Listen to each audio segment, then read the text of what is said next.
EMIS இணையதளத்தில் உங்களது EMIS ID மற்றும் பாஸ்வேர்டை பயன்படுத்தி லாக் இன் செய்யவும்.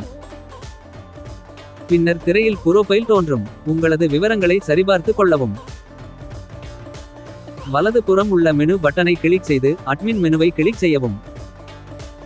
அங்கு உங்களுக்கு டிரான்ஸ்ஃபார் என்ற தலைப்பு காணலாம். அதை கிளிக் செய்தால் உங்களுக்கு டிரான்ஸ்ஃபார் அப்ளிகேஷன்ஸ் பக்கத்தை காணலாம்.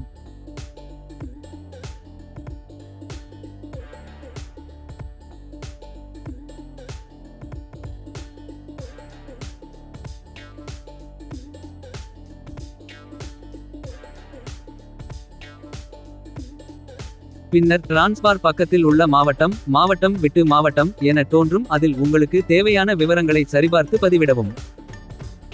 இதில் தொடக்க கல்வித்துறை எனில் ஒன்றியம் ஒன்றியம் விட்டு ஒன்றியம், மாவட்டம் மாவட்டம் விட்டு மாவட்டம் என திரையில் தோன்றும். அதில் உங்களுக்கு தேவையான விவரங்களை சரிபார்த்து பதிவிடவும்.